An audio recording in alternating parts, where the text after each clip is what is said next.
All right. So welcome, everybody. Thank you for joining us tonight for our first workshop as part of the Innovative Idea Competition here at Temple University. And tonight we are very lucky to have with us Max Ringelheim, who's going to be our guest speaker and who's going to lead this session for us this evening.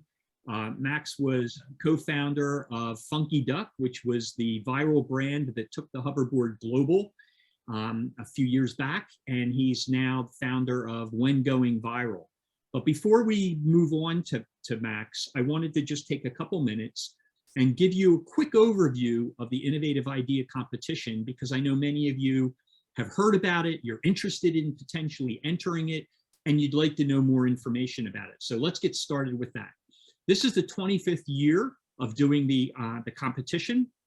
It's a great way to get started in your entrepreneurial journey. If you have any kind of idea at all, or even if you don't have an idea, this is a great time to start thinking about how do you generate ideas and what might lead to eventually a real business that you could earn income off of. So, why not try it? Because everybody has ideas and your idea might be the next big idea.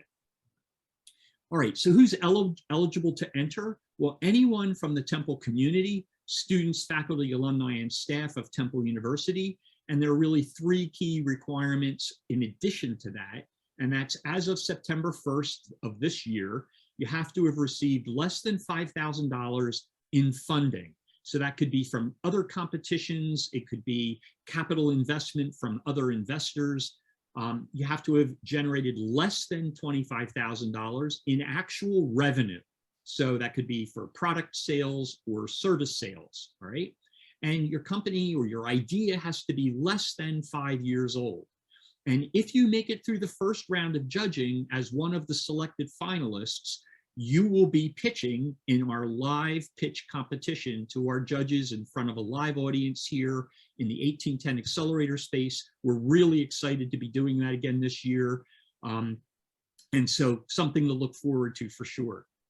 Some key dates that we want you to be aware of: the submission portal, where you'll be uploading your submission, your application to the competition, actually opened today on Startup Tree. All right, so if you meet those eligibility requirements, I'd encourage you, go in, create a draft. Even if you don't have your idea fully thought through, you can create a draft in the portal. That's a good way to just save a space in there, and then it'll make it easier for you to upload all of the content when you're ready. The submission deadline is October 19th at 11:59 p.m. and that is a hard stop at 11:59. You don't want to wait until 11:50 to start uploading your final application.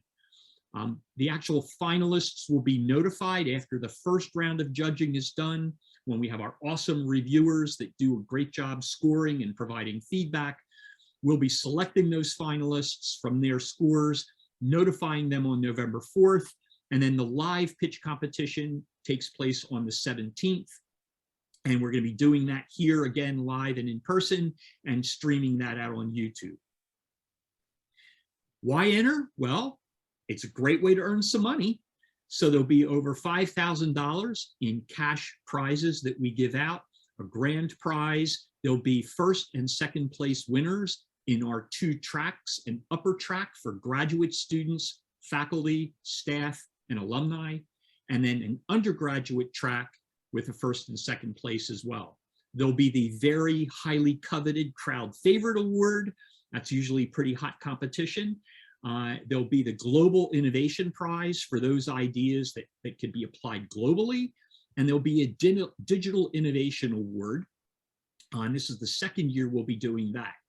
For that Digital Innovation Award, it could be 1, possibly 2 $1,000 awards, plus additional support that you get for trying to flesh out your idea and take it and turn it into a potentially a real business opportunity. And their criteria for selecting that award is listed on that left-hand side. It's pretty simple. And actually, I want to just make sure everybody's aware that the overall competition is very easy to enter. So what do you need to do to enter? We're going to have 6 areas that you're going to need to respond in. One is to give us your elevator pitch, and that'll be a written pitch, all right? The second one is to describe the problem you're trying to solve, and how does that turn into an opportunity? So what is the opportunity? The next area is, so who are the competitors, and how are your customers or your target users, how are they solving this problem today? That's the status quo. And then what's your solution? So what's your idea to solve this problem, and how does it work? Last, or not lastly, the next area is, who are your customers or your users, and what other stakeholders might be impacted? You know, what might be the impact on other competitors, on other partners, other organizations within the industry that you might have to leverage or rely on to help deliver your solution? And then last but not least is, what are your plans for addressing unknowns and challenges?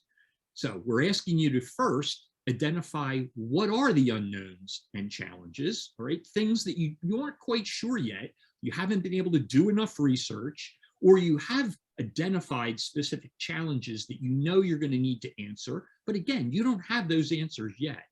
And what we want you to do is identify them, and then briefly just tell us what's your plan on how you're going to solve those.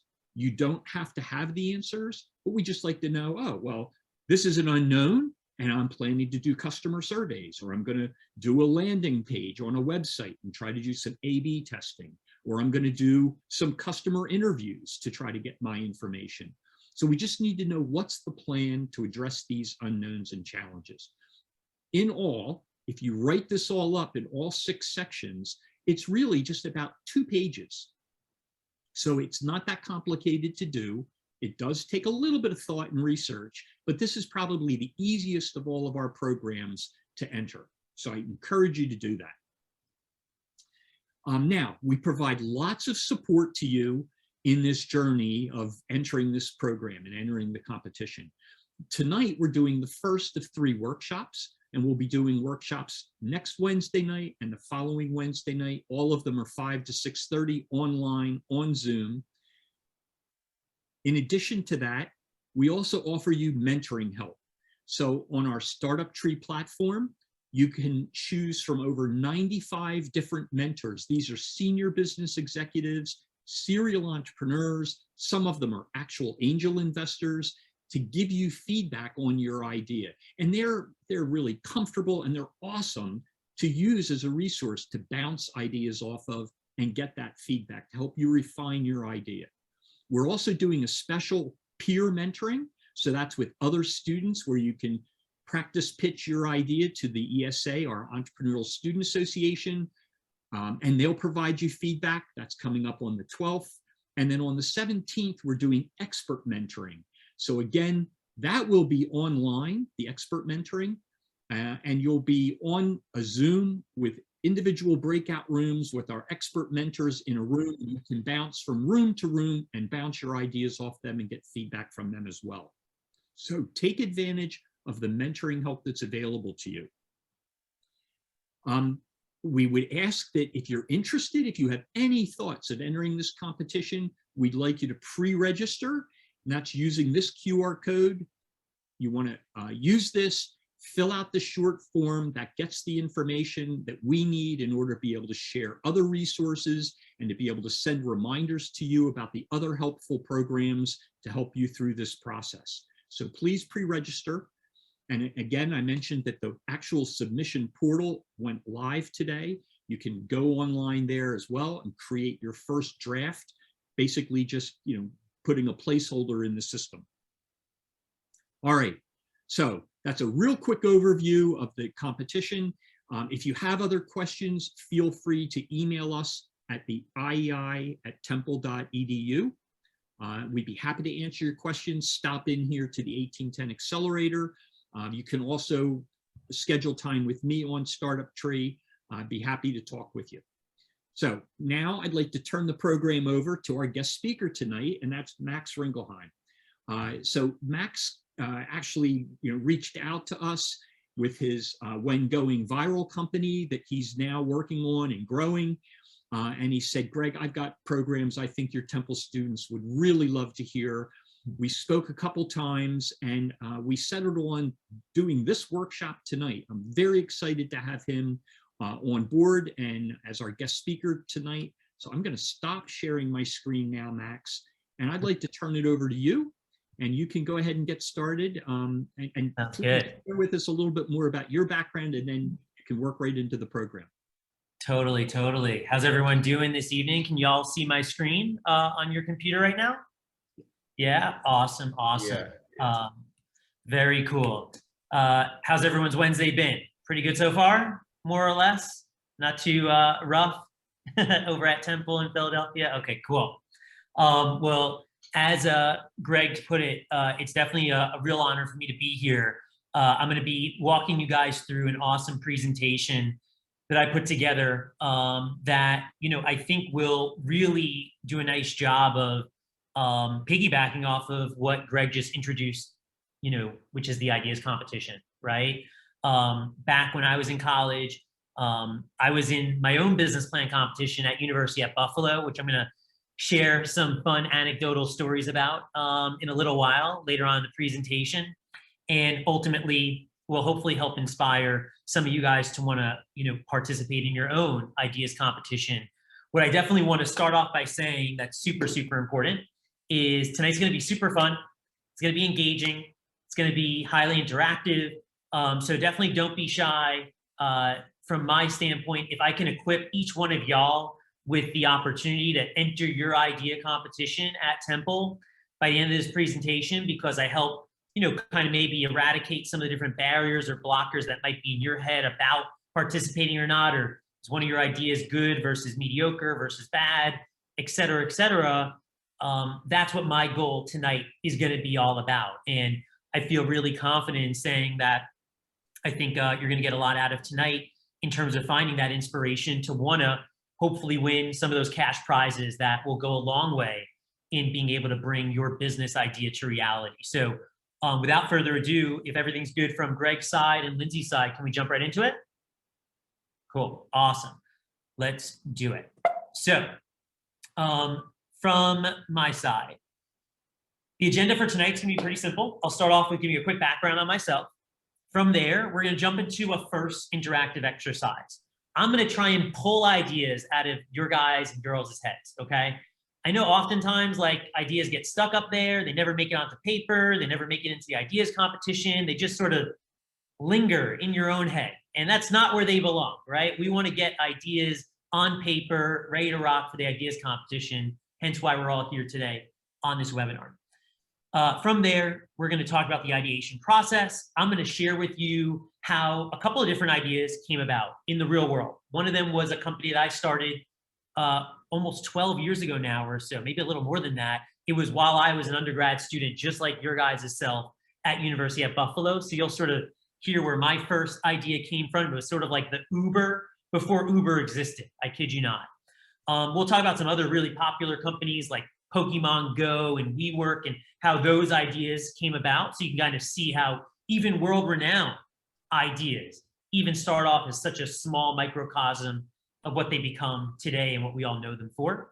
Then we'll use the last portion of the presentation just to talk through some ideas that you guys have. So for some of you who are willing and interested and want to share your ideas, and we can spar through some of the questions that are going to be key to your application that Greg was going through before, you'll basically get, 25, 35, 50% of the way through your application as soon as tonight, for those of you that want to actually chat through some of the details and allow the rest of the audience to listen in and tune in so they can be inspired themselves. And we'll then leave some time at the end for Q&A. So in terms of my background, so I'm 32 years old. I'm actually speaking to you guys from Miami, Florida. I moved down here just about 2 years ago to the day. I got addicted to entrepreneurship while I was in college at University at Buffalo. There was a business plan competition similar to the ideas competition. It was called the Panache competition. I got so infatuated by this competition, I entered it 3 frickin' times. I kid you not. First time I got kind of eliminated in the first round. I kind of didn't know what the hell I was doing, honestly. And that's okay. It's actually a good thing, right? Because you stumble, pick yourself back up, and then decide to continue working on the idea because you feel super passionate about it. And you'll hear about the company that I submitted twice in that idea, in that Panache competition. We're going to touch on that a little later, but I actually won the third time around. And I won $10,000 to bootstrap this company, Vonvo, here on the right-hand side. It was a video conferencing software company. I worked on that for about 3.5 years out of college. Ultimately, it just didn't grow at the pace I was hoping it would. And so I had to bury that idea in the graveyard after 3.5 years. And then that was when I got my sort of claim to fame in entrepreneurship, which was the hoverboard. I assume most of you guys here on the webinar, you're familiar with, or maybe you've ridden on. Anyone here ever ride on a hoverboard? Thomas, Pungrong, Alexandra, you guys ever ride on a hoverboard? You've just seen them around, I imagine, maybe Philadelphia or campus, or maybe where you grew up. Yeah, some head nods. All right, nice.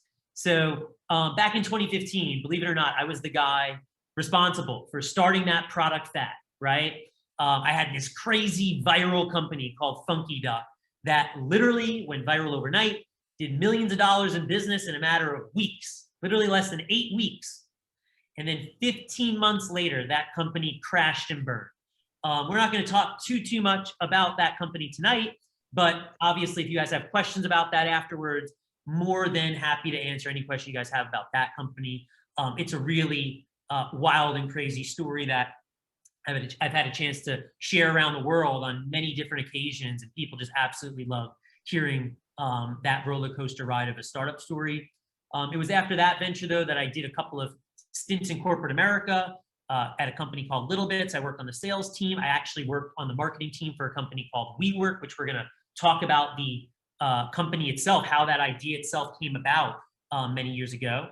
And these days, I'm back in my entrepreneurial world, guys. Like, I'm in your guys' shoes. I'm building a media company.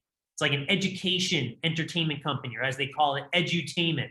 And it's all about essentially being the leading storyteller behind different viral business phenomenons. That's what my When Going Viral business is on a mission to do, is to use different traditional media channels like podcasting and blogging and YouTube and social media and documentaries to tell these stories about these miraculous business phenomena. So that's what I'm up to today. And without further ado, let's get into the presentation.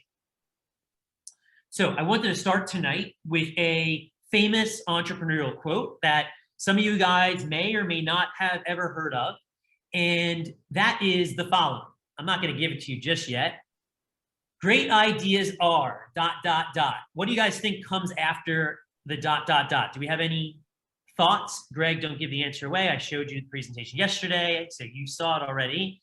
Anyone have a suggestion? You want to post in the text chat? If not, great ideas are a... I'll give you a hint. A dime a... Anyone heard this phrase before? Dime a dozen. Okay, great ideas, Hannah. You got it right before I pushed it. Hannah gets 2 points for that. That's exactly right. Dime a dozen. So great ideas are a dime a dozen. And for those of you that have never heard that expression before, which is totally cool if you haven't, it's a very famous entrepreneurial quote for a reason. Essentially, what it means, guys, is great ideas can come from anywhere. There are amazing great ideas out there by the thousands, by the millions. Any one of you tonight, any one of your friends who aren't on tonight's webinar, anyone from anywhere around the world, whether it's Antarctica or South Africa or Italy, you name it, can come up with a great idea, because great ideas are a dime a dozen. It's really about the execution that makes for a great business. And I'm not going to chime too much in on the execution side of, starting a business and executing well, because I know Greg and his team are going to be talking about that in the upcoming next couple of weeks with his upcoming workshops. However, it's just important for you guys to realize that great ideas can be started instantaneously, because they can come about so quickly and so easily. And hence why we're doing today's workshop, to try and pull those ideas out of your head, which leads us to our first interactive exercise, okay? For our first interactive exercise, I want to try and pull some different ideas out of your guys' heads. by posing to you a couple of different questions that are very simplistic in nature, however, can offer us different ways of coming up with new ideas. And some of these questions I'm going to ask you stem from different problems that you might have experienced in your day-to-day. And so I'm going to open up like the Zoom whiteboard, and we're going to talk through some different answers or solutions to some problems that you guys might have experienced recently. So question number one, like what's a problem you've experienced yesterday in your local neighborhood? Or number two, like what's a problem you experienced at home on a day-to-day or in your apartment or in your dorm room? What's a problem number three that you've experienced recently while at work? If any of you guys have part-time jobs, or for Greg or Lindsay here, right, who are day-to-day working to support you guys, maybe there's some different problems that you guys have experienced on campus. Or number four, what's a problem that you've been experiencing since you were a child?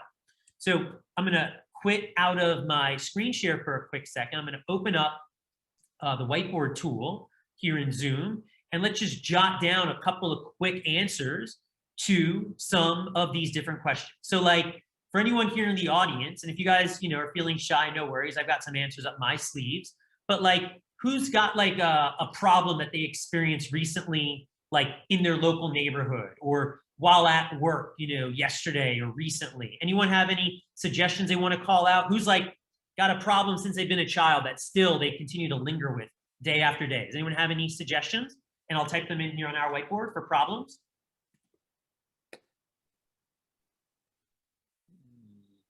Any thoughts? Any thoughts?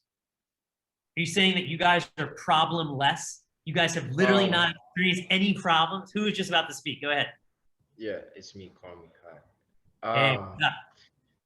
I think there's a lot of littering going on still, because every day when I'm walking to class, I see a lot of trash on the floors, like a lot of trash on the floor, and it creates, mess, dust, and a smell. And I've been seeing this problem since I was a kid, and I think it's still going on. So yeah. 100%. It's exactly what I'm looking for. Thank you so much for calling that out.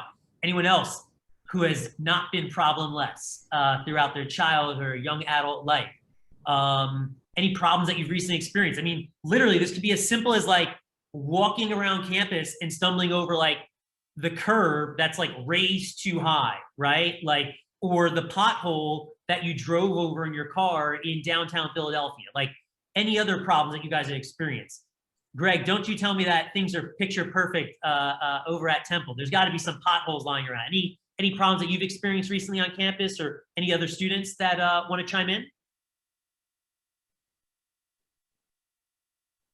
I would chime in. My problem is getting people to know about the IEI.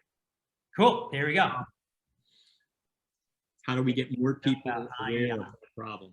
Absolutely. No, it's a very real problem, right? We're talking about a marketing messaging problem, a brand awareness, a department awareness type of problem. There's probably people on campus that might not know what it's all about, the IEI, right? Like, so different, elements of that. Absolutely. I'll throw out one.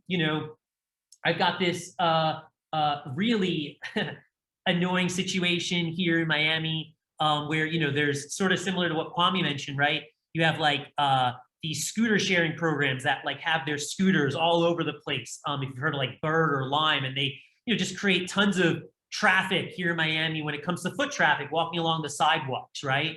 And it just creates just like bottlenecks for people, right? So for me, like scooter sharing, we'll call it flaws, right? Are you guys ever, any guys in the audience familiar with like Bird or Lime? And you guys ever get a chance to mess around with those scooter sharing companies, right? They're also pretty popular business phenomenons in the last few years. Okay, cool. So we got a couple of sorry, problems. can I? Yeah. Can you say that crime is a problem? Because there's a lot of crime in the area. Yeah. I'm in the area. Absolutely. It's not even a question of a doubt. Absolutely. I see we got a chat in the message, making virtual interactive space for people in the program. Love that. Thank you so much, Hannah, for posting that in the chat. All good. So we've got like 4 problems here, right? We've got Greg's with the IEI, we've got Kwame with the littering and the crime, and we've got mine, and we've got Hannah's. Perfect. So from my side, let's now talk about like some potential solutions to these, right? I mean, Kwame, I don't know if you have an idea for the ideas competition, but like when you see littering and trash on the floors, right?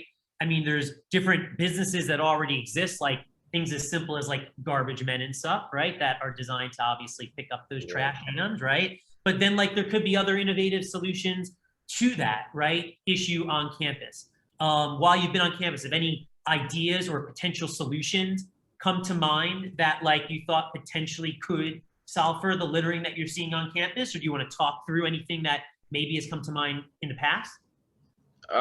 So far I don't have any ideas. Like you said, there's a lot of those businesses that, pick up trash from the streets and stuff. Although I haven't seen a lot in Philly. Back in Jersey, there was a lot, but Yeah. yeah, so far I haven't really developed any ideas on how to solve that. Totally. So let me like piggyback off that remark where you're going. Like for me, when I think about you guys in college, right? Like I remember when I was 18, 19, 20, 21 years old, right? Like I was trying to find different cash opportunities to earn some income. Like how cool would it be if there was like literally, moments and days and times throughout the week where there was a business that literally catered to students who want to like literally walk around some of the more littered elements of campus, right? Maybe like near the football stadium, maybe near the basketball arena where there's the most heavily trafficked areas, that post basketball game or post football game, there's an opportunity to, pay students $15 an hour to collect garbage, but then also maybe be awarded, I don't know, maybe like a $200 prize for picking up the most litter because you collect it in a garbage bin and you weigh that garbage bin against everyone else that was doing it afterwards, right? Like that's like one very quick back of napkin sort of solution that could solve problem number one. Do you guys see where I'm going with that? Yeah. Right? Am I like crazy far-fetched thinking that like that couldn't be a potential business if all of a sudden the university saw enough value in that type of collective effort to pick up some of that litter and subsidize that business by paying these students and paying that business that were to be created? It's not that far-fetched at all, right? So that's one solution, right?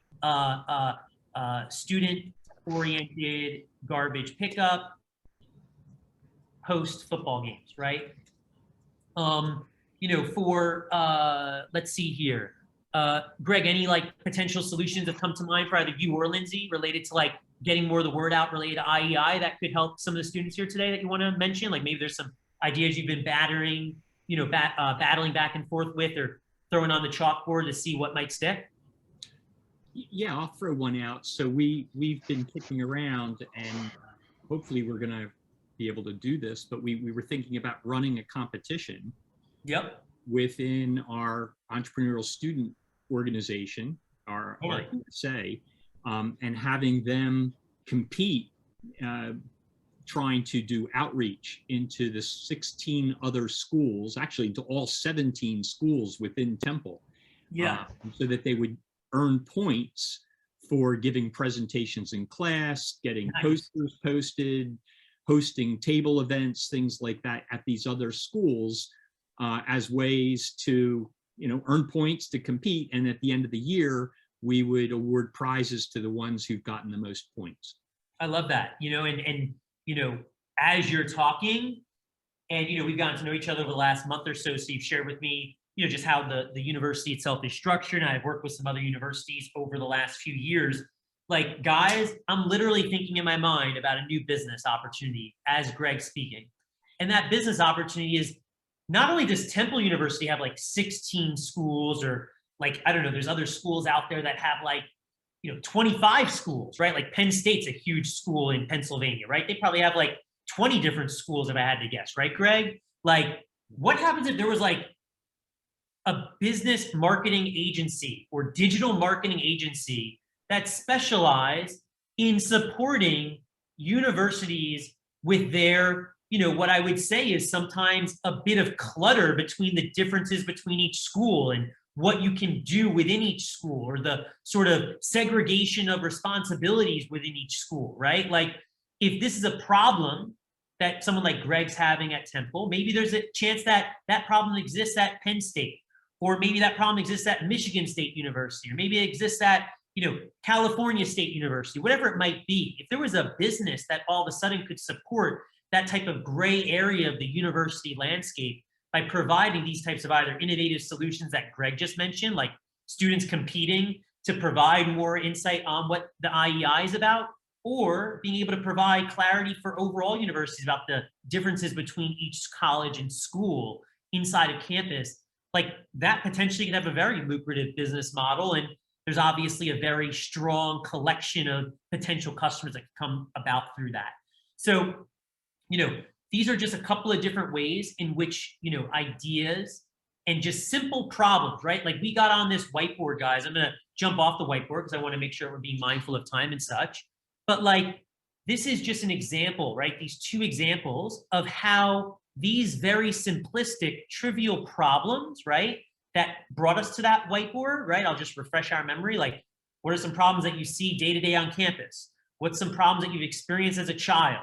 What's some problems that you've experienced while at work?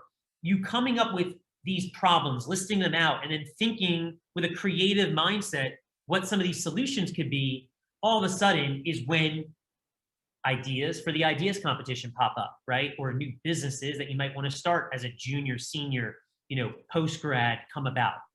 You guys follow so far and see that sort of connection point? That makes sense? Awesome, awesome. I see some head nods, so I appreciate that. Let's keep moving through the material then. All right, let's get into the juicy good stuff. How are entrepreneurial ideas created? Where does this come from? How does this process work? So it's going to go across a couple of different slides here. What I'm going to start with is the process itself. I think where ideas come from is by people like yourself who, were brave enough and ambitious enough to show up to today's webinar, like wanting to think outside the box, wanting to challenge yourself a bit. One of my personal favorite quotes that I created, okay, and I'll share it with each of you guys today, is I like to tell students like yourself, get out of the box and get into the zone, okay? Get into the zone of thinking creatively, thinking entrepreneurially. For me, like I got an opportunity to do that at University at Buffalo while I was your guys' age. And it's done wonders for me in my career, being able to build the type of career path that I want to create in entrepreneurship. And it comes with thinking outside of the box, right? And thinking more creatively. It also comes with like expanding your senses of what's possible, right? Like not limiting yourself by what you think or maybe what like your parents have told you, like actually thinking about how you can push the envelope, expand your reach, your ability, the world's ability to think more creatively and what might be possible in this day and age. I think it also comes from like figuring out where there's different problems like what we just discussed, but also where there's different enhancements, right? Like where the world can find different opportunities for enhancements.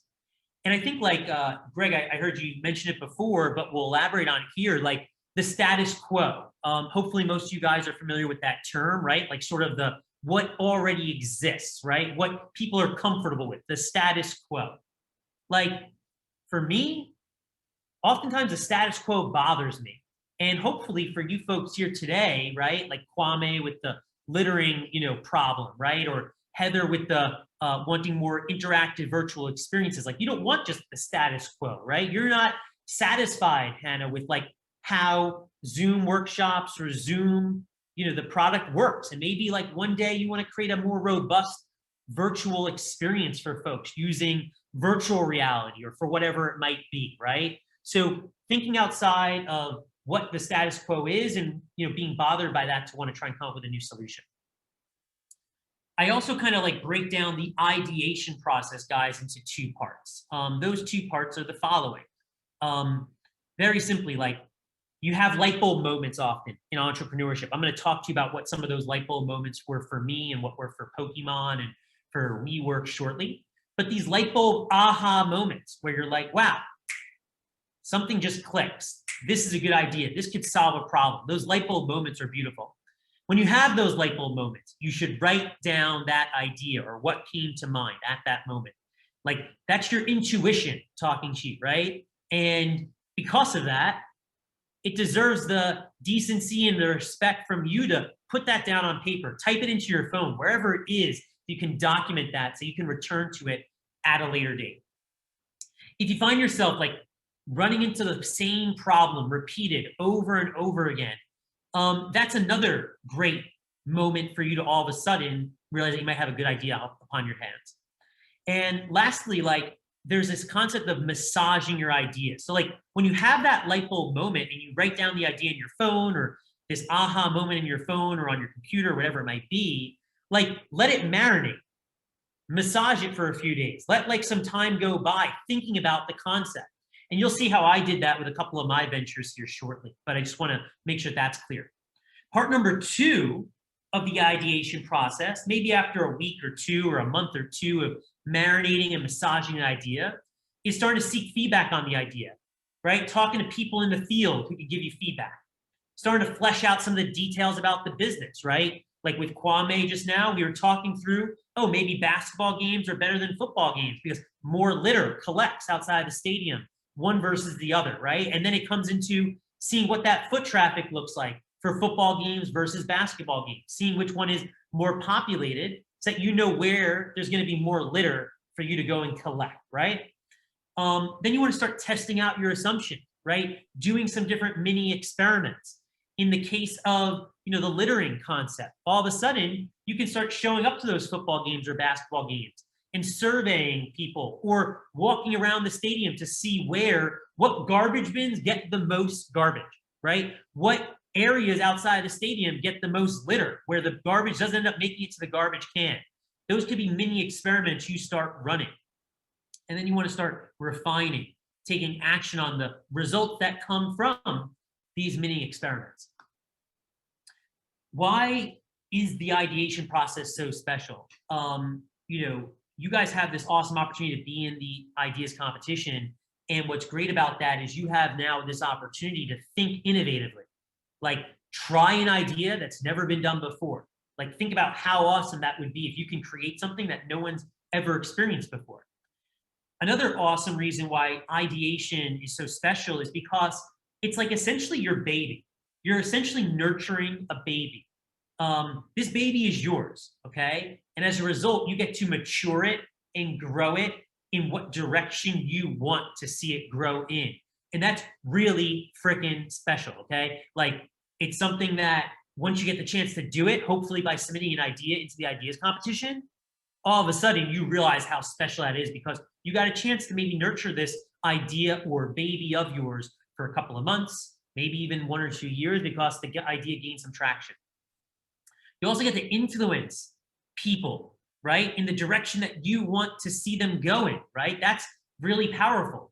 If you've got different ideas for how something should operate on campus or off campus, and you want to see people's behaviors mold in that direction or morph in that direction, all of a sudden entrepreneurship and coming up with an idea and fleshing it out and implementing it allows you to try and do that. And lastly, like this is so freaking important, guys. Like when I was 18, 19, 20 years old, I got to launch this taxi service I'm going to tell you about in a few minutes. And like, it allowed me to challenge myself in directions and ways that I had never been challenged before. Like it literally felt like I might have had a full-time job this starting my business without ever having a full-time job before, right? And that's super cool because when you get a chance to challenge yourself at the age that you guys are, assuming most of you guys are like in that 18 to 22, 23-year-old range, like it's remarkable how much more confidence and interest and abilities, skills and capabilities you all of a sudden begin to put into the real world. Okay, next slide. Some different ways to think of a new idea. Look at some of the activities you enjoy doing, right? Like I like to play tennis. I like to play golf. I like to play basketball. I like to watch basketball on TV. I like to go to networking events. Like think of activities that you guys like to do. And think about what problems you experience as you perform those activities, right? That's one really cool way to start thinking of new ideas. And why is that a really great way to think of ideas? Because guess what? If you come up with a new idea that's related to something that you enjoy, think about how fulfilling it's going to be to work on that idea, see it come to reality. It's going to make you feel like super empowered to want to see it come to reality. All of a sudden, these fumes inside of you, these entrepreneurial fumes that you guys are starting to unleash just by showing up today, begin to allow you to all of a sudden bring that concept to reality. Another really awesome way to do this is like broadening your horizons, okay? What do I mean by that? Try and experience new things. Try to experience new environments. Like I just recently got back from a trip where I was in Europe for 5 weeks. Guys, when you're in a new environment like that, or anywhere around the world for 1 week, 10 days, 2 weeks, you get to see how other cultures do certain things. It changes your mindset about how you do some of your own day-to-day things. It changes your reality of how you've gone about your 18, 19, 20 years of life so far.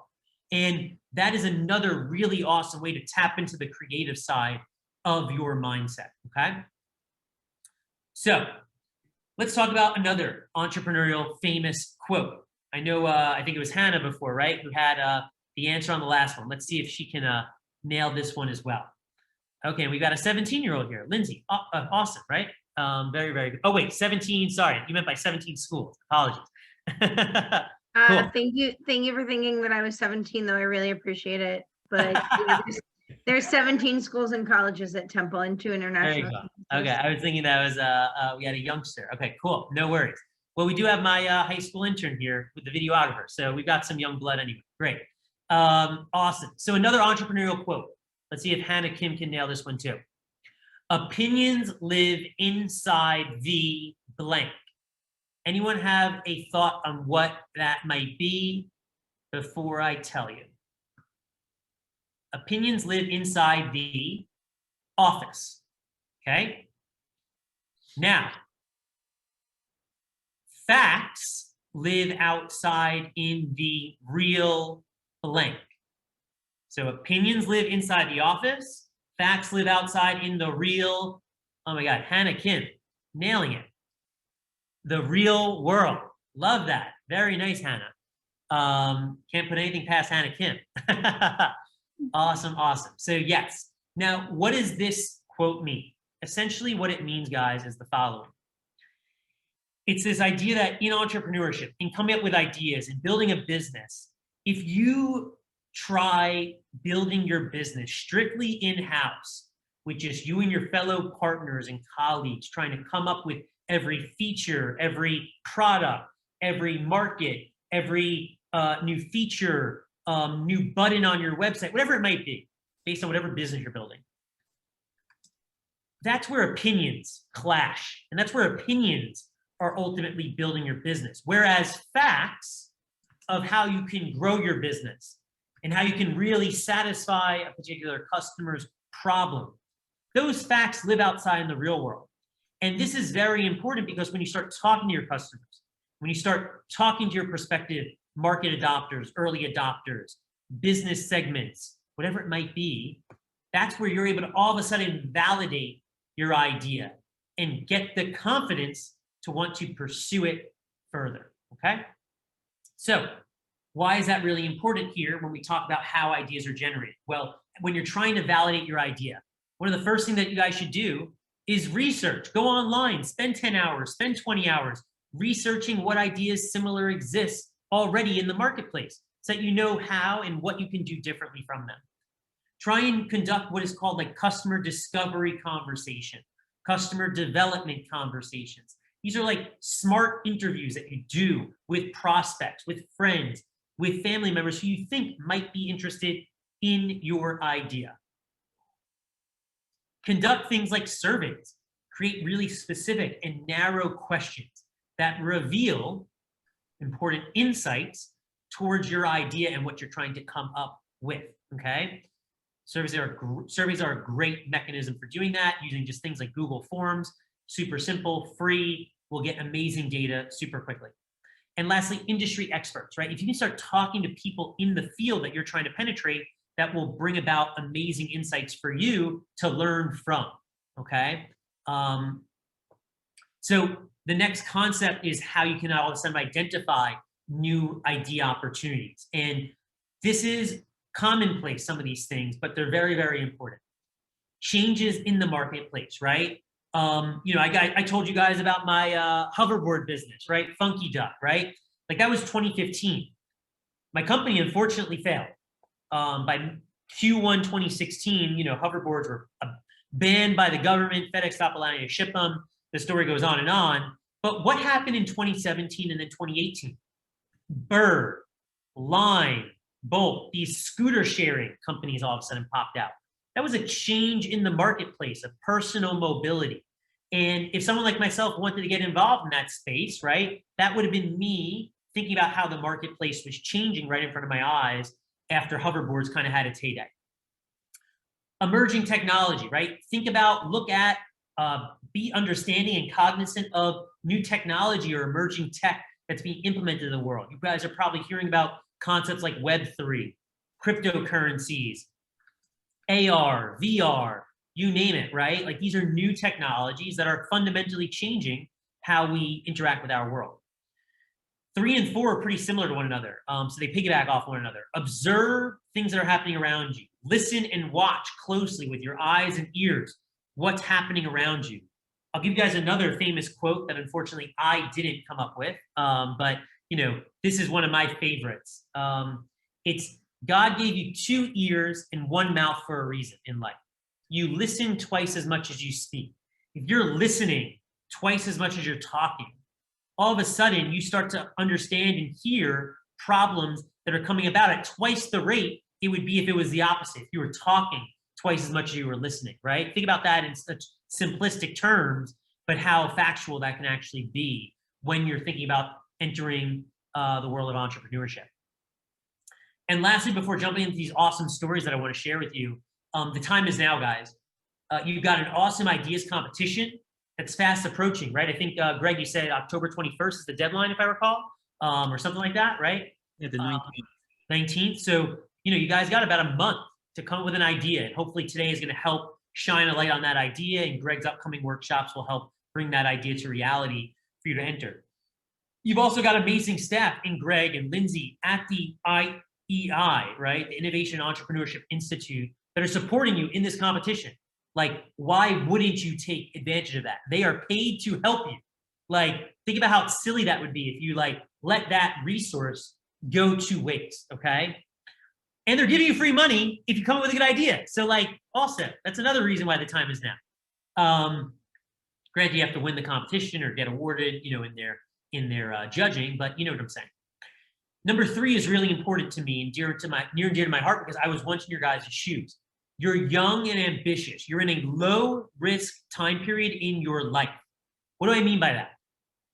For anyone that's here, right? Hannah Kim keeps getting all these questions right during my famous quote sections.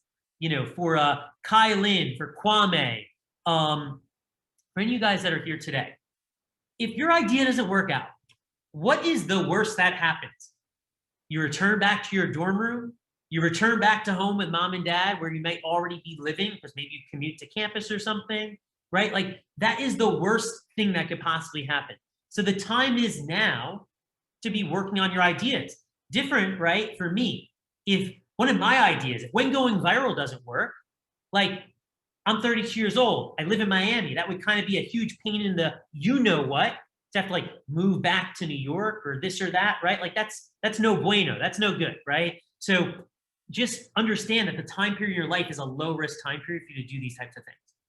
We're living in a creator economy, what I call, and I've been calling it an entrepreneurial renaissance for the last 10 years. So the time to be able to have easy access to building a new business, come up with a new idea, building a website tomorrow because you leverage some sort of, no-code website builder, e-commerce website builder, is so accessible. And these are just a couple of the reasons why the time is now. So let's talk about company number 1. This was my first business out of college. It's called University Green Transportation. I was about 18, 19 years old, and I essentially came up with this idea for a eco-friendly taxi service. Yes, all the cars were going to be green. There were these Ford Escape hybrids, right? So hybrid car technology was still somewhat new, right? People weren't riding around in Teslas left and right. Like the Toyota Prius had just come out maybe like 5 or so years earlier. And I wanted to create this eco-friendly taxi service for university populations. And essentially the problems that it was going to be solving for, guys, and maybe you guys have these problems at your university as well, was on-campus transportation was limited. Like you couldn't just go to and from every building on campus in a very seamless manner. The local taxi services were god freaking awful, okay? Like when I say that there were cases of drunk drivers, cases of drivers driving stoned, drivers showing up an hour late, okay? Like if I called my taxi for 6:30 p.m., they were gonna show up at 7:30 p.m., okay? Like there was a lot of issues with the local taxi services in Buffalo. And there was a lack of on-campus parking. So like if you had a car at University of Buffalo, it sure as hell was a shitload of difficulty to park it because you never had a parking spot to park it in on campus. So these were just some of the different problems that we were attempting to try and solve with this on-campus eco-friendly transportation service. It was kind of like the Uber before Uber existed, right? It was going to be a car sharing service. And the light bulb moment that I had, guys, right, was I was like, hell, like, why can't we just create an on-campus and off-campus shared transportation service that would pick up students and take them to the most popular destinations around campus, the local bars, the local restaurants, the local shopping mall, all these different frequently visited places were within a friggin' 5 to 10 mile radius of one another. So like, why couldn't we have a taxi service that focused on these most popular destinations? And my real light bulb moment was like, hell, like at Temple University, do you guys have like a university ID card that like you can like maybe put funds on, like money to buy food on, stuff like that? I see Greg nodding his head. What's the name of that card called? Does it have a name? The OWL card. Nice. Okay. The OWL card. Okay. So ours was just called the UB card, and you called it diming dollars. Okay, cool. So we had campus cash, Lindsay. And what I was like, in my mind, I was like, let's create driving dollars. Let's come up with driving dollars where students can literally fund their university card, your guys' OWL card, my UB card, with driving dollars. And you can use those funds to get around campus, okay? So that was what my initial idea was. So now I'm gonna launch a poll, and I think I can do that while sharing my screen, but let's just unshare my screen. Let's launch the first poll. What do you guys think happened to that company? So let me launch the first poll and we'll let everyone vote on it now. What do you guys think happened to that company? Can you guys see the poll on your screen? Greg, can you see it? Lindsay, can you see it? I can't see it. Can't see it. Okay. Yeah, here, Max, I'm gonna try and share it real quick. You're gonna try and share it? Okay, I just clicked launch poll, but How about okay, now? Okay, I've seen it. Yeah, it is. awesome. All right, guys. You have put to a be vote really in. special to launch the polls, Max, sorry. You're the main moderator has to launch it. Okay, cool. Oh, No, usually I don't you use should it be that able to. often. Usually you should be able to. I was just being funny. Okay, cool. Anyone else have a sense of what maybe they think happened with this idea? 4 out of 10 are in, no problemo. Cool. It's going more and more in the right direction. Oh, wait, it's getting close. Let's see. 8 out of 10.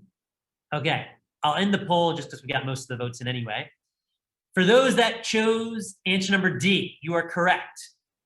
I had to close down the business after not raising an investment. No one was investing in little 19-year-old Max at the time, unfortunately. I guess they just, felt like it was a bit too capital intensive, having to buy these freaking nice decked out green vehicles, right? All in all, for those of you that chose D, it looks like that was the most frequently selected answer. So awesome. I had to close it down. It just wasn't, unfortunately, I wasn't able to raise an investment to buy these vehicles. So let me quickly show you what happens next. Essentially, can you guys see my screen still? Are we back on the presentation? Cool. Yes. Essentially what ended up happening, like I worked on the business my sophomore and junior years. I entered that Panache business plan competition twice. Got eliminated in the first round in 2009, made it to the finals in 2010. Unfortunately, though, after not winning the grand prize, it was $25,000, which I was going to use to like lease a couple of cars. Unfortunately, I had to move on from the idea. And so that was how that ended up happening, right? Make sense? Okay, cool. Let's go to the next company, a little bit more famous than University Green Transportation. Pokemon Go. Okay, so Pokemon Go, what was it? Any of you guys here big players of Pokemon Go? I assume some of you guys might have played it when you were a little bit younger, right? Awesome, awesome. I see a couple of head nods, beautiful. Okay, so what was it, right? It was this mobile augmented reality mass multiplayer game, right? Where essentially people who were fans of Pokemon all of a sudden in the real world were able to become collectors, right? Not just through the cards, but actually through their phones. And you guys probably don't know this, but it actually originated out of Google, okay? So there was a guy, really famous, successful entrepreneur. His name was John Henke. He was actually the same entrepreneur, more or less responsible for like bringing Google Maps to fruition. And he had created this division within Google called Niantic Labs. And it was like 2010, 2011, 2012. He was actually, well, I don't want to give away the story, but long story short, he thought that he could solve some of the problems of elevating the static card collecting game, right? Like when I was 10 years old and it was 2005 or 2006 or 2007, I forget exactly what year, like I was collecting Pokemon cards. And that concept obviously had plenty of longevity. People, my nephews who are 7, 8 years old now still collect Pokemon cards. So it's a amazing concept, but he wanted to elevate that concept. He wanted to bring the characters themselves into the real world, into the, 2016, world, right? Of augmented reality and mobile phones and geo mapping, etc. And he wanted to give fans, believe it or not, and this was actually part of their mission, like an opportunity to get outside. Like people are so addicted to their phones, right? Or to their video game consoles, etc. He wanted to allow people to get outside into their physical environments, whether that's, running, searching, going to different areas of their local neighborhood where they've never been to before, to go and find some of these different Pokemons in Pokemon Go. And the light bulb moment for them, right, at Pokemon Go was, hey, like, what happens if we combine the power of Google Maps and Pokemon fans together into a mobile app that allows them to become real world Pokemon collectors, right? That was what their sort of light bulb moment was. And so that brings us to our next poll. What do you guys think happened to Pokemon Go? So Lindsay, do you want to help me with launching that next poll? What do you guys think happened to Pokemon Go? Some of you guys played it, which is great. But what do you guys think ended up happening to it now, like 5 or 6 years removed?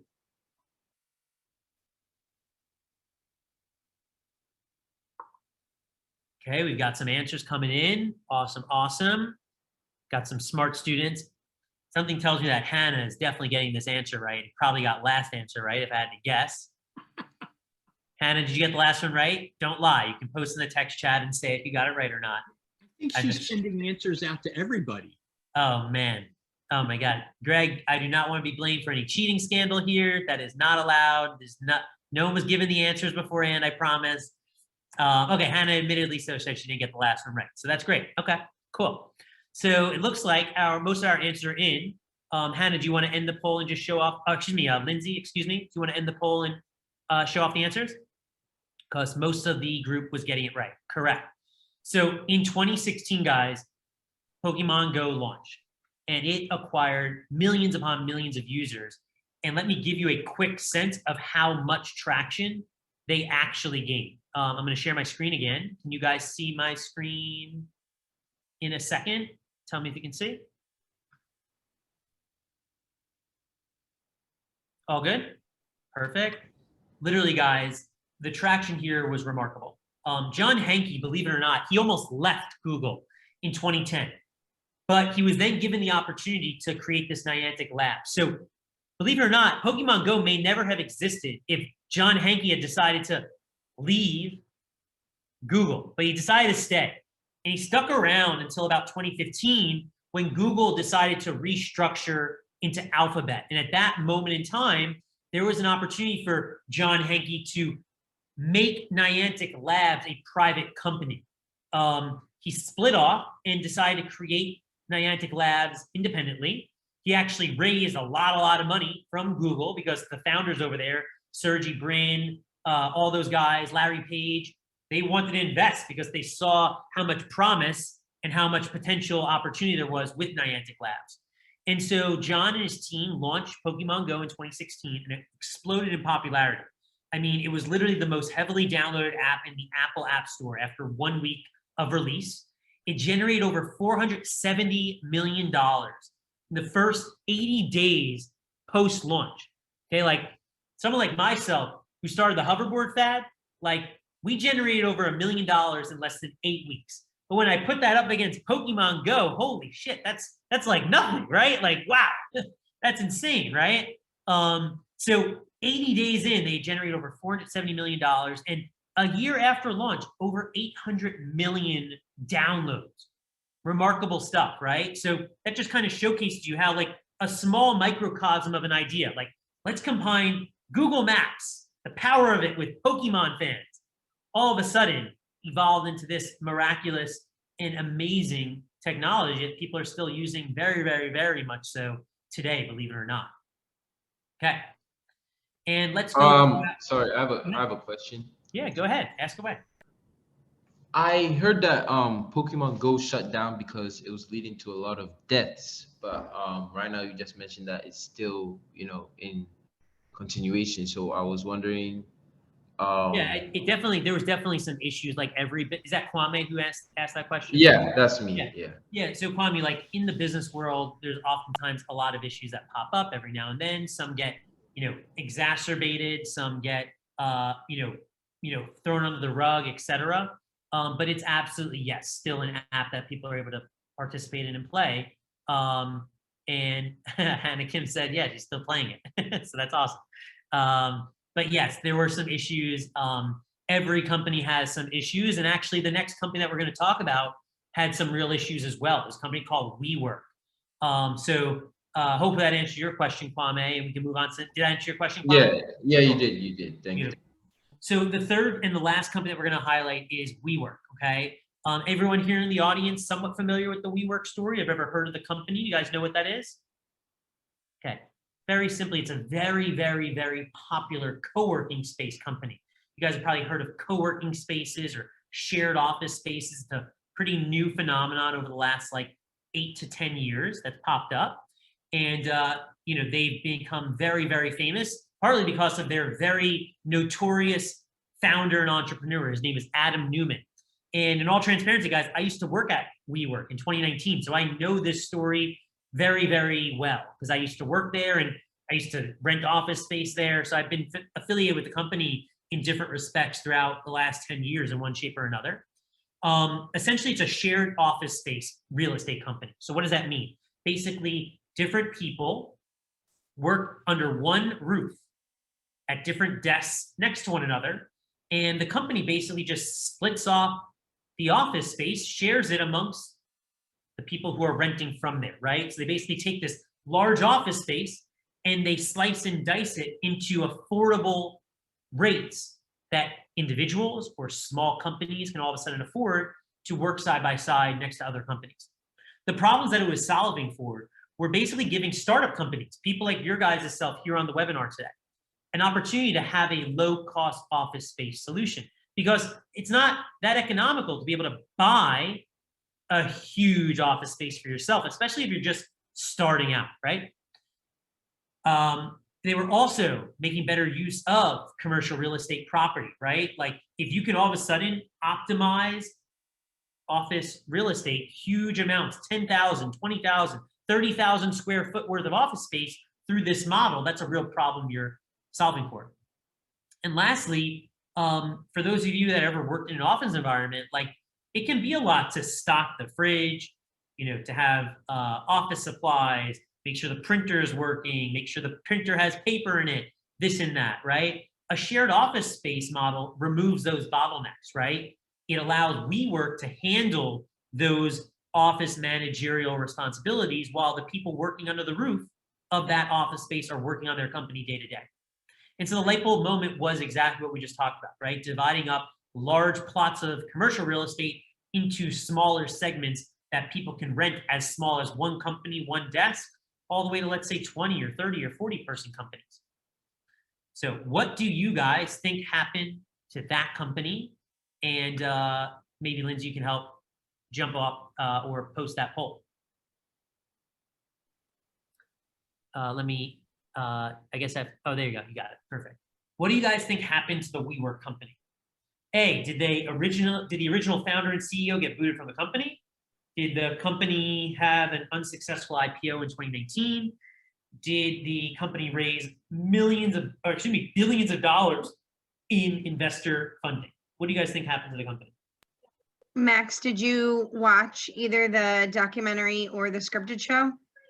Yeah, so I've watched various things. The one that you're probably referring to on Hulu, if I recall, I haven't watched that one specifically, but like there's so many interesting post-mortem assets out there that I've definitely, I mean, like Lindsay, for context, I worked there in 2019, which, you know. We used to host events. There were several WeWorks in Philly and we used to host events there. Yeah. Yeah, there you go. So you're well aware of it. Yeah, so the We Crashed, I think, is on Apple. Yep. Oh, there you go. The one on Apple TV. There you go. Yeah, I think there's it's such a miraculous and remarkable story. I mean, it's just such an amazing story. And guys, like, hopefully what you're getting from each of these stories before we reveal the results of this poll is there's so many amazing insights from all these stories that yourself, 18, 19-year-olds and 40-year-olds and 50-year-olds and savvy CEOs who have been in the business world for decades can get from this. And for those of you that answered all the above, you're exactly correct. All the above happened with this company. So that gives you a quick synopsis of all the ridiculousness stuff that took place with WeWork and a lot more within that particular company. Can you guys still see my screen here, right? In terms of what actually ended up happening, Adam Newman, that notorious CEO, he led the company into a multi-billion-dollar company with over 800 locations. Unfortunately, they were also losing billions of dollars while they were making billions of dollars. So they were operating at a multi-billion-dollar loss. And unfortunately, in 2019, when they tried to go public on Wall Street, the public investor community rejected that company. They just like, hell, this is like no bueno. Like, we don't want to invest in this. They just struggled to raise money to go public at the valuation they were hoping to. And so they ended up not going public in 2019. As a result of that unsuccessful IPO stands for initial public offering, if you guys aren't familiar with that term. As a result of it, he was forced out by the board of directors. He had to leave the company. And he got a ton of negative criticism while going out the door. I can promise you it wasn't flying colors, okay, if you've ever heard of that expression. And later in 2021, though, believe it or not, they've had a bit of a turnaround story. So since the negative days of 2019, in 2021, after getting a new CEO, after unfortunately laying off a bunch of staff like myself, I was one of 2,500 people who got laid off in 2019 from WeWork. They were eventually able to do a successful public IPO, and I think that they're on the precipice of profitability, which is exciting for them. It's been a cool turnaround story. So this leads us to the end of our presentation. We're going to do one last interactive exercise, okay? And that interactive exercise is going to be for you guys to literally, with my help, talk through some of your ideas that you might be thinking about for the ideas competition. We're going to talk through any one of your guys' ideas that are brave enough to share.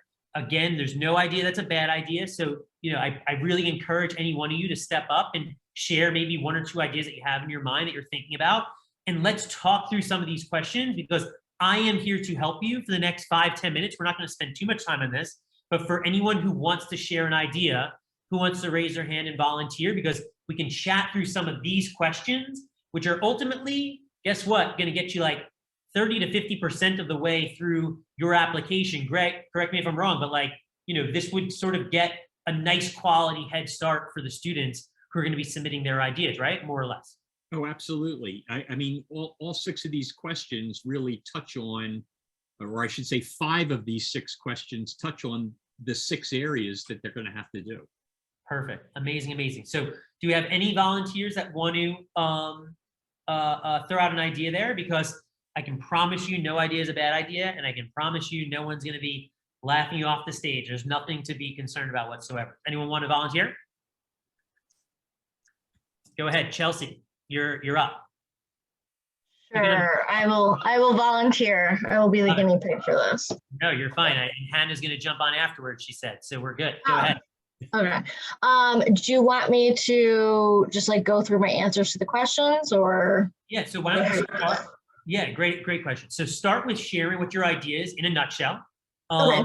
Just like give us like what we call Your elevator pitch. 60-second elevator pitch. But guess what? I'm not timing you, so just ramble on for a bit, telling us what the idea is, and then I'm going to pose some of these questions to you with like a slight maybe adjustment based on how I hear it from your side. Okay. Sure. All right. I am creating a protocol for patients with invisible illnesses that alleviates their psychosomatic symptoms using a self-acupressure technique called EFT. Cool. Very, very cool. So let's talk through some of these questions because it's going to help you now all of a sudden refine it. When you hear the question, what problem is this idea solving? I have some thoughts and feelings about what it might be solving, but educate all of us on what this idea is sort of solving for. The emotional triggers that come with having an invisible or chronic illness that happen during the diagnosis process that make your symptoms worse, and then the emotional triggers that led up to your original diagnosis. Wow. And so would I be correct in saying like you're working sort of in the mental health space a bit? Is this sort of touching on that category or not so much? Mental health / wellness. Wellness. Okay, cool. Because I will be working outside the realm of like medical. Love that. I mean, you're working in a really popular field right now, right? That has a lot of attention and eyeballs on it. Correct.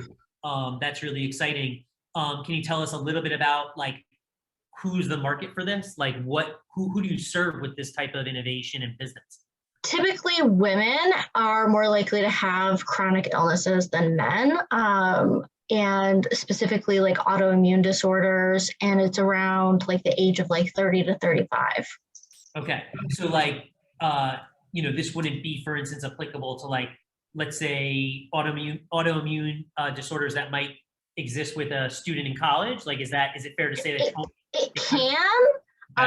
But given the price level, my market is going to be a little bit older. Somebody who's working and actually has an income. Though touching on kind of how I would reach not everybody because not everyone's your customer, but how I would reach college students is my plan for marketing and obtaining customers is through content marketing. So I will be giving away a lot of free information for those people to actually apply my methods without having to pay. And if they want to go deeper and have everything laid out and structured, then they can, when they graduate college or, when they save up the money, then they can pay for the course. Super cool. That makes a lot of sense. I mean, just like, this is what this interactive exercise is about. It's like spitballing different ideas and concepts. Like one thing that comes to mind for me that I'd be interested to know if there's opportunities like, even let's say students that might be in high school or middle school or elementary school. Like, I'm not sure, I could be connecting it properly or maybe incorrectly, but like if there's autoimmune issues that exist in that, age group, right? And typically the people who I am targeting, the patients that I'm targeting, typically it does not start manifesting as symptoms or as noticeable until your 20s. Yes. Yeah. So you'll have symptoms younger, but you won't know that that's what it's leading up to. No, love that. I mean, it will be very mild. Part of this process, so you realize, and I know Greg and Lindsay can appreciate, is like just by even posing different concepts out there, it allows you to just like, one, answer questions on your toes, which are super helpful when it comes to the ideas, competition, and hopefully you advancing, but also give you different ways and lenses to think about different things, right? Because when you look at question number 5, what's the business model? For all right, maybe there is, I'm just thinking out loud, but maybe there is a pot of money within the university landscape, right? that comes from looking at that population all of a sudden. And it wasn't maybe as, I'll call it like visible up front when you were first working on the idea. Maybe you're 3 months in. I don't know how often or how long you've been working on the concept, but it's just these concepts that all of a sudden can give you a different alternative way of thinking. Does that make sense? Right. Right. And these are questions that the judges are going to be asking you if you make it to the final round. That's correct. Like you, and that'll be, I'm sure, a different training that Greg and other team members will provide you with, et cetera, to prepare you for it. But no doubt you want to have pre-planned answers for being able to answer certain there are easily top 10 questions that come from business plan competitions that you can easily Google and have ready to go answers that the judges are going to want to hear. Any last answers that you want to share with us about, like I'm a sales guy, so I love to hear how people are going to sell, right? Can you maybe share with us how you're attempting to maybe sell to these customers, and maybe I'll have some great, sales advice for yourself? So my selling is coming through building trust with the content marketing. So before I even launch my business, I will have 3 months of blogs linked to YouTube videos, linked to social media, where I actually give people actionables to build trust and to show them that actually, is working, like micro steps that they can take.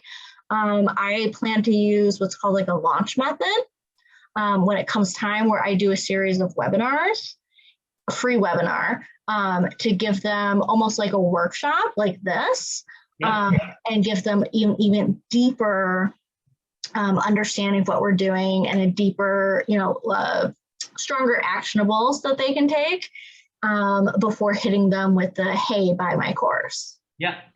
I mean, so from what I'm hearing from you, and just like some last 2 cents, and then we'll let Hannah step up and share her idea. I think this idea that, educating the consumer is something that I think is what I'm hearing from you, which is really awesome to hear. I think that that's a really smart approach. Typically in the world of even like things like ad sales, right? There's a portion of, people's mentality in the ad sales world will be, they don't want to like throw an ad the first time that you're going to see it with something like a sales remark, right? They want to try and educate the customer initially in those first 1, 2, or 3 touch points. And so you can easily see something like that being applicable here, because especially when you're dealing with like things like autoimmune disorders and such, and maybe things that like people might not be as comfortable wanting to talk about, right? But want to admit is taking place.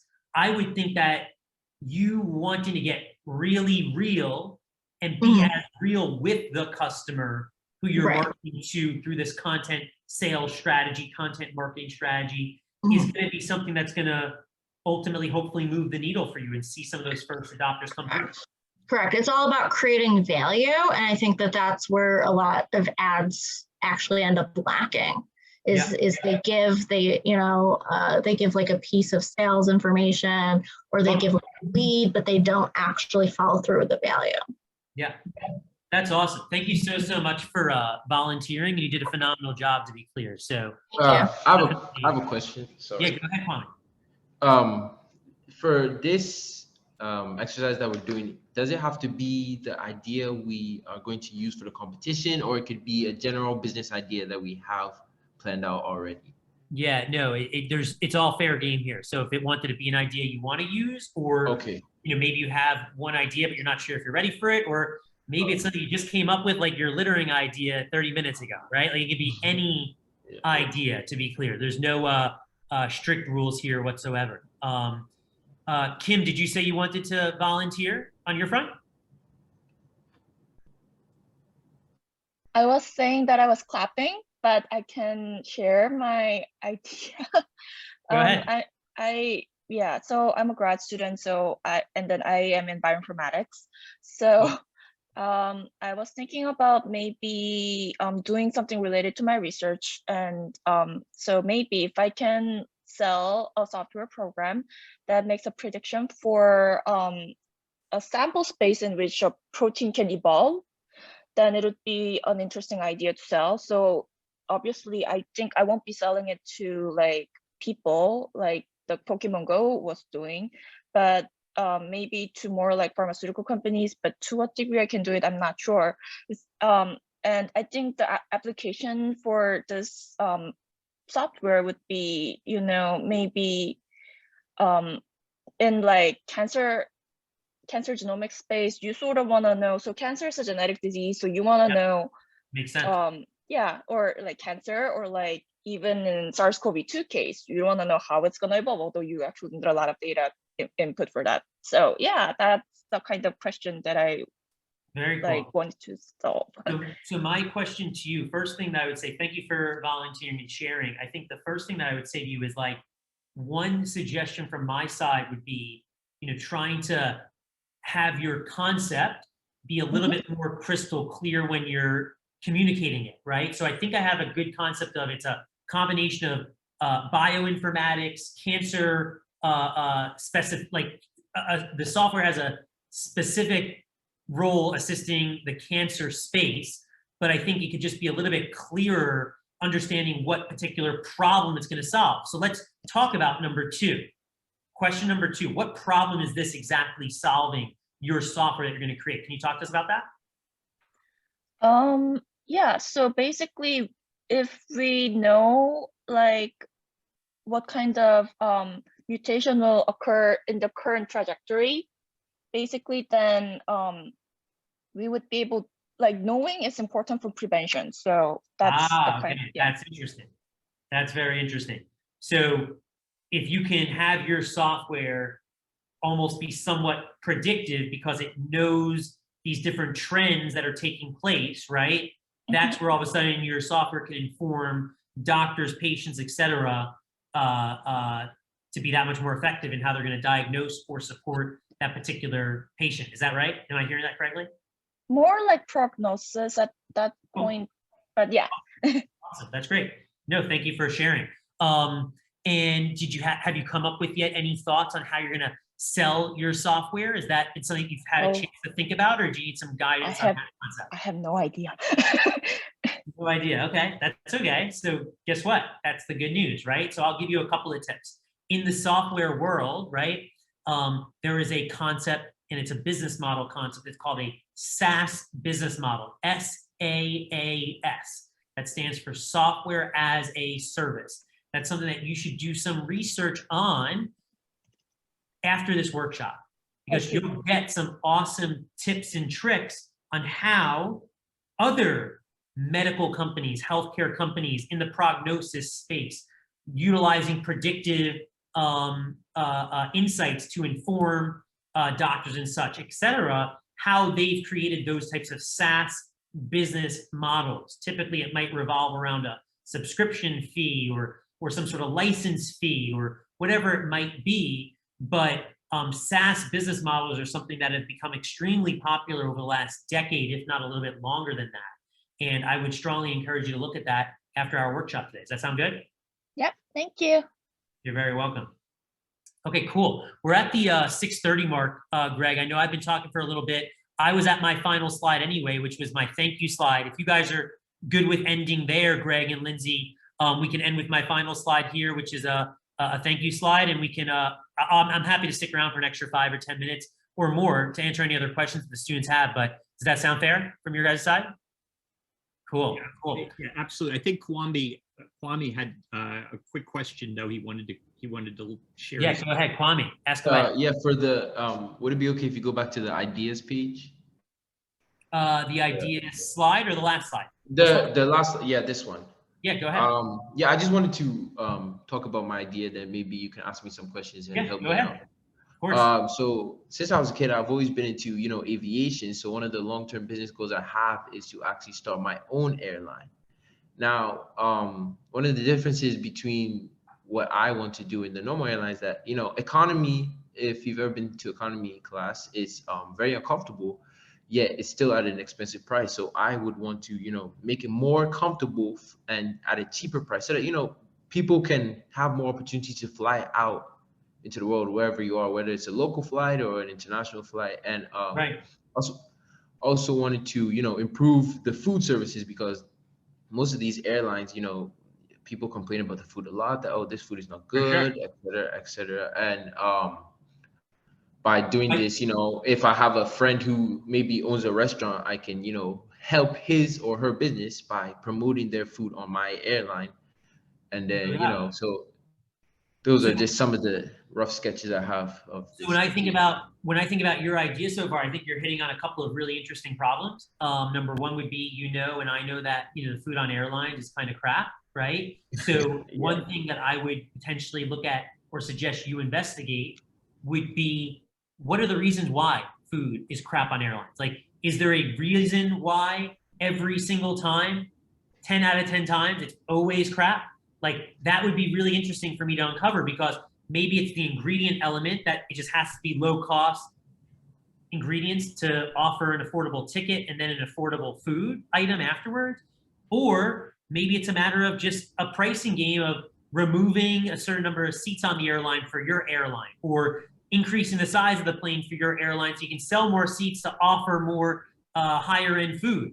Or maybe you don't go down the food prep route. Instead, you do like the most awesome snacks that we all love, like Oreos and Doritos. Like, why the hell have I never gone on a flight where I could be offered Doritos? Like, I don't get it, right? I've been on a flight for the last decade, and I've yet to have one single bag of Doritos or one single bag of Oreos. And those are like my favorite snacks. And I would assume some of the other folks here on the webinar workshop also favorite snacks. So like, I would start to look at those types of problems around the food. And I would also look at like some of the different reviews that companies like JetBlue or American Airlines or United or Delta get, right? Like, I was in Europe, I told you recently, and I flew on Turkish Airlines. That's like one of the most well-respected airlines in the world, Turkish Airlines. And like, I really enjoyed that plane ride, but I didn't like review it afterwards. But for someone like yourself, who's interested in maybe, you know, creating an airline, why wouldn't you want to like look at what the reviews online are about what makes, you know, something like a Spirit Airlines get much more of a bad rep versus a Turkish Airlines get a much more positive reputation? Does that make sense? Yeah, it does. Thank you. Cool. You're very welcome. Awesome. Great stuff, guys. Go ahead. I'd like to throw out just one other comment about that too. So, Kwame, what you're proposing is like, who could argue with an economy class ticket where I get more comfortable space, better food, and a cheaper ticket price, right? That's a win-win-win for the consumer. But I would also encourage you as something to do. Max is giving you great ideas to go and do some research, but you have to kind of step back and say, they're all really good things to do. Is there just one of those good things that you could figure out how to actually do it? Because tackling all three of them might be really hard. So even if you just picked one of those problems and tried to focus on that, because great ideas are you know, as Max said, they're a dime a dozen, and the devil is oftentimes in the detail of how you make them work. And so, you know, this is an idea that I think everybody would love, everybody would want to take advantage of, but you've got to do a lot of research into figuring out why isn't anybody else doing that today, right? Yeah. No, it's a great point, Greg. Very true. Yeah. It's a really great point. And like, look at the JetBlue case study. You know, 15 years, 20 years or so ago when they launched, you know, what problem did they solve? Entertainment on airlines. That's why they launched their airline with TVs, right? That's what they've always been known for, is having the TVs on the back of the seats. And no one was doing that beforehand. So that would be a really cool, you know, case study for you to look into on that front. And I appreciate you guys also, you also stepping up, Kwame, to share your idea. Guys, this is my last slide of my presentation. I want to thank you so much for listening. I really, really greatly appreciate you guys taking the time to want to learn more about both my story and about, you know, the ways in which I can help you with this, supporting this ideas competition. I have 3 asks for you guys. First is, can you fill out the survey by scanning that QR code on the screen? Would love to hear your thoughts and feedback on today's presentation, because I haven't done this presentation too many times before, and it would be great to hear your feedback. The second ask is, please, you all have your phone in front of you. Everyone here, doesn't matter if you're an instructor or anyone, go and follow me on my social media, because I'm posting a lot of awesome content with my supporter here in the audience, Delian, who's helping with videography related work. Those are my handles on social media, TikTok, LinkedIn, Instagram, you name it, I'm on it. And those are the 2 profiles I would really, really, really appreciate you following. And lastly, if you guys know any organizations, I know your entrepreneurship organization, Greg, you were thinking you might attend. If you guys know any organizations in Philadelphia, business organizations, networking organizations, any of your guys' clubs that you guys are part of at Temple University, the hope is that this will be one of many times that I can speak to you guys and educate and inspire you guys. And so if you guys know anyone that would be interested in a workshop like this, or my famous hoverboard workshop, whatever it might be, please let me know. And if just by so chance, any of you guys have any friends or family members in the Hollywood entertainment space, I'm in the process of trying to launch a docuseries. And if you guys know of any production studios that you could connect me with, I truly, truly appreciate it. So my contact information is there on the right-hand side. I'm more than happy to stick around for a few more minutes to answer any questions. So thank you so, so much for listening. Please go fill out the survey. Please go follow me. I don't want to sound like a broken record, but it's the only way that it sometimes sticks. So that's why I have to do it. And thank you so, so much again. Did you guys enjoy it? I hope you guys did. Everyone enjoy it? Yes. Yeah? Awesome. Awesome. Kwame, you have a good time? I see a lot of thumbs up. I enjoyed it a lot. Yeah. Amazing. Amazing, amazing. Hannah Kim, I know you got all my questions right. Did you also enjoy the presentation aside from you being a rock star on that front? Yes, definitely. Okay, good. Are you guys going to all enter this ideas competition? Do you guys feel like you have some stronger concepts baking in your brains about what you could potentially submit into Greg and Lindsay's IEI ideas competition? Feeling somewhat more confident after today? Yeah, a bit. Amazing. Amazing. Awesome. Well, I am here to be supportive of you guys. So you have my contact information there. I just invite you guys to follow me and connect with me on social media. So you know where to find me. Literally, I've given you everything but my social security number. Please, please, please feel free to stay connected with me. I am absolutely here to be of help to you. And as you guys can probably tell, I'm really passionate about this type of educational work that I do, helping you guys in your early career ambitions in entrepreneurship. So please don't be shy, and please feel free to reach back out and stay in touch, and truly, truly appreciate your guys' help today. Thank you so much for joining. Greg, anything? Lindsay, anything that you want to close with?